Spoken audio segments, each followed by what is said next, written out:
Hello everyone, मैं हूं कुलदीप पाटिल और स्वागत है आप सभी लोगों का अपने चैनल स्केच विद कुलदीप पे। तो मैं आज रफ पेज पे शाहिद कपूर की इस फोटोग्राफ को ड्रॉ करने वाला हूं। तो एंड में स्केच कैसे ड्रॉ होता है आपको वीडियो देखने के बाद पता चल ही जाएगा, तो वीडियो को अंत तक जरूर देखना। तो वीडियो शुरू होने से पहले फटाफट से इस वीडियो को लाइक करें, चैनल को सब्सक्राइब करें अगर आपने अभी तक नहीं किया, and please press that bell button ताकि आपको हर एक लेटेस्ट नोटिफिकेशन मिलती रहे। तो लेट्स गेट स्टार्टेड। तो एवरीवन, कुछ ऐसा टेक्सचर है पेपर का, मैं आपको क्लोज लेके दिखा देता हूँ। आई होप कैमरा फोकस कर रहा होगा, आप देख रहे होंगे यहाँ पे ग्रेन्स दिख रहे होंगे आपको। तो इसकी रफ साइड है, स्मूथ साइड भी आपको दिखा देता हूँ मैं इस पेपर की। तो स्मूथ साइड कुछ ऐसी दिखती है, क्लोज में आपको ये भी रफ दिख रहे होगी लेकिन ये स्मूथ है। तो आज हम इस साइड पे ड्रॉ करने वाले हैं, इस रफ साइड पे। तो मैंने आउटलाइन ड्रॉ कर ली है, अब मैं शेडिंग करूँगा। तो शुरू करते हैं अब ड्रॉ करना।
गाइस, हो सकता है आपको रफ पेपर वाला स्केच उतना इफेक्टिव नहीं लगे स्मूथ पेपर से, लेकिन हमेशा स्मूथ पेपर पे ट्राई करने से अच्छा है हम रफ पेपर को भी ट्राई करें।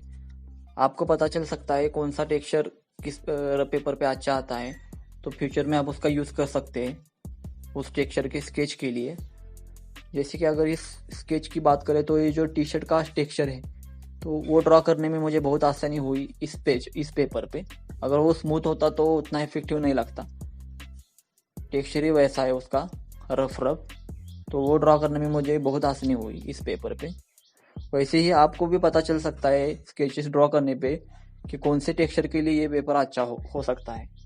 तो हमेशा स्मूथ पेपर पे ही ट्राई मत करना, कभी कभी रफ पेपर पे भी ट्राई करते रहिए स्केच को।